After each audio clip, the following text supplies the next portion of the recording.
Mayday's beautiful sing-along melodies get a huge response from the crowd, just about all of whom are holding these flashing LED light sticks, which are linked to a smartphone app. Before the show started, there was repeated trailers being shown on the big screen showing people how to link their phone to the light sticks. So it's this whole interactive element, which is a huge part of Asian pop in general, and certainly Mayday's fan base.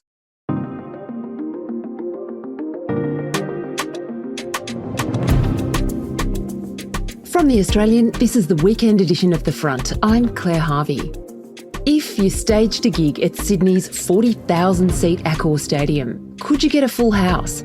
That's the question making one of the world's biggest bands nervous, which is kind of surprising, given just a few months ago, Mayday played 10 consecutive 80,000-seat gigs to delirious fans at Beijing's National Stadium. So, why the nerves? Because Mayday sings in Mandarin, and most Australians have never heard of them. Today, can Asia's rock gods pull off this wildly ambitious crossover? All bands can be traced back to humble beginnings. Before the Beatles became more popular than Jesus, they paid their dues in the seedy clubs of Hamburg. Ed Sheeran and Tracy Chapman started as buskers. The Temper Trap all met working at the same general pants store in Melbourne. The start was also humble for Mayday, the Taiwanese musical juggernaut that's one of Asia's biggest acts. Here they are talking to our music editor Andrew McMillen after a recent gig in Singapore. We start in school. We are classmates, and so we really know each other for a long time. We start perform in a pub, only one person is there, and it's the boss, the owner of the pub. Yes. And we have sang on the street, and there's no one, and it's pouring rain there, and no one wants to listen to us.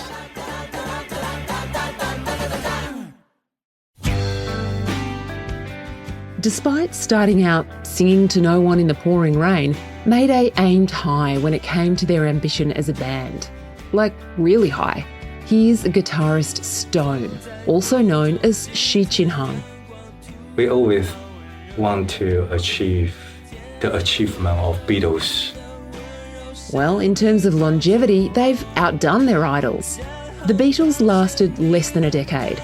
Mayday's been together a quarter century, something bassist Masa, also known as Tsai Shen-yen, has a theory about. We don't have Yoko Ono. And they've evolved over those years. The setup is traditional rock, 2 guitars, a bassist, a drummer and a singer. Mayday's early stuff is clearly Beatles-inspired, with traces of U2 and the Rolling Stones. It's rock.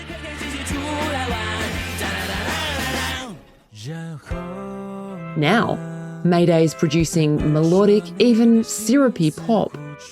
Like the Beatles, but with glow sticks.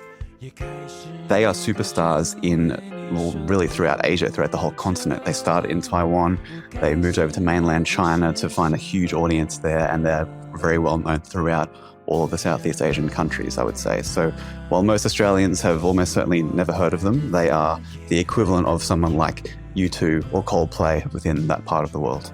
But with beautiful sing-along melodies which get a huge response from the crowd, just about all of whom are holding these flashing LED light sticks, which are linked to a smartphone app. Before the show started, there was repeated trailers being shown on the big screen showing people how to link their phone to the light sticks. So it's this whole interactive element, which is a huge part of Asian pop in general, and certainly Mayday's fan base. They kind of come to expect to wave their glow sticks and sing along together, and that's been a part of their show for a decade or more, perhaps. And now they sing in Mandarin, right? Are there any English lyrics in their songs? There is, very occasionally. They do have some English, melodies or catchphrases. One that comes to mind is spelling out the word love. There's a big chanted L-O-V-E kind of section throughout one of their songs.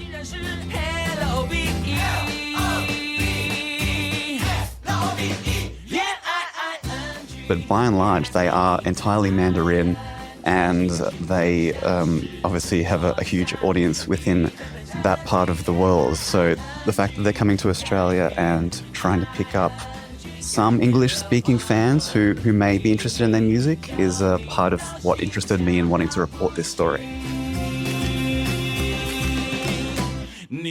Just like the Beatles, desperate to make it beyond Hamburg, beyond Liverpool, beyond the UK, there's a yearning in Mayday to go bigger.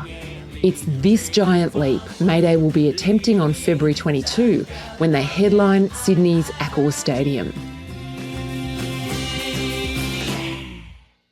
Hello, we are Mayday. We are so excited to bring our 25th anniversary concert to Australia. Tickets are up for sale now. Who can blame them, right? See you there. With a band like this that starts as high school friends or university friends and their first few gigs are to no one and nobody wants to hear them, let alone come to their shows, to then gradually get to the point where they're playing 80,000 or 100,000 strong stadiums every night throughout Asia.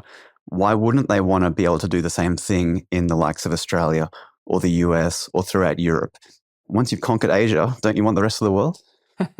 Or you might just be happy with Asia, especially if it's, maybe a bit of a hard ask. Like, do you think English-speaking audiences in places like Australia are going to go to their gigs, are going to become massive Mayday fans? I was thinking about this, and I think it's a hard ask, particularly in this economy where people want to see shows by artists that they know and love. They're happy to spend $200 on a ticket for Luke Combs or Taylor Swift or The Weeknd, these kind of established names that are big in our culture. I think it's quite a tall ask for Australian listeners, potential Australian fans, to plonk down $200 to go along to Homebush Stadium and spend 3.5 hours, Claire. It's a really long show that they do. It's serious investment of time and money and effort. So bless them for what they're trying to do here, but I think they're up against it. Yeah. So do you think they will get the crowds they want, but they'll be, Asian Australian people who speak Mandarin? That is my supposition, that the vast majority of the crowd will be those who know and love them. And while, of course, they're talking to people like me to try to increase their awareness throughout our market, I think it's a pretty hard ask to get people to come along just on a punt to see if they like this band. Although their music is highly engaging and beautifully melodic, and I know they've made at least one fan on our staff since I've been talking about this in recent weeks, and that's Bianca, our video editor, has become a convert to them, apparently. We'll be singing LOVE around the office soon. Coming up, so how do Asian megastars win over the world?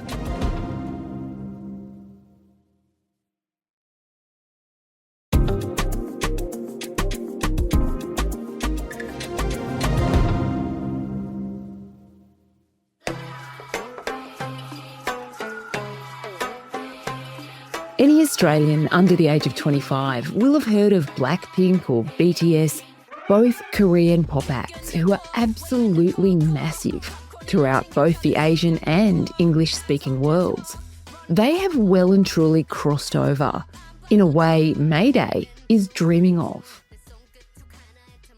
Is there a generational aspect to this, do you think, Andrew, that there's a younger generation now who are going to be much more open to this than, say, the 40 or 50-year-olds who are the age of Mayday?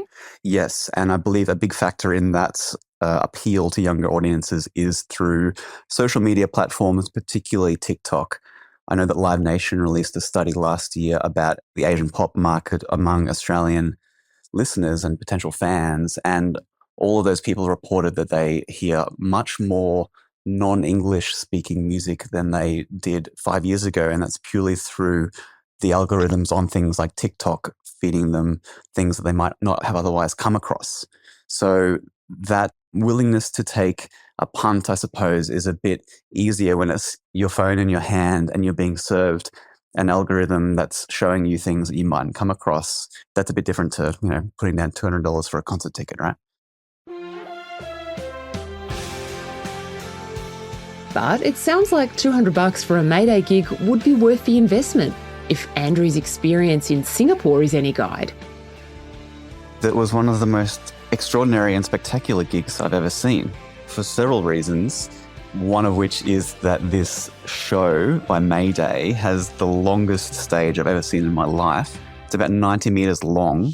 And rather than playing at one end of a stadium and facing the other 3 grandstands, they set up along the sideline, as it were, and play to the stands facing them, which is a weird setup, but it became apparent about halfway through the show that the reason why there's a big space on the floor is because these guys get on a full-size bus and play live music while being driven around the stadium slowly, but they kind of make a real spectacle of not just being on this massive stage. They actually come out and get much closer to the crowd, including right in front of me at the back grandstand after about 90 minutes into the show. So quite an extraordinary experience, Claire.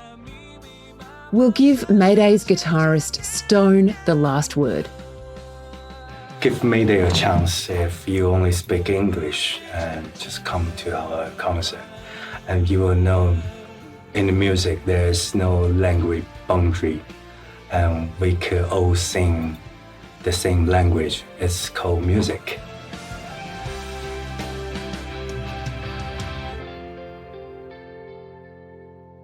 Andrew McMillen is the Australian's music writer. You can find his work in our review section every Saturday and 24/7 at theaustralian.com.au.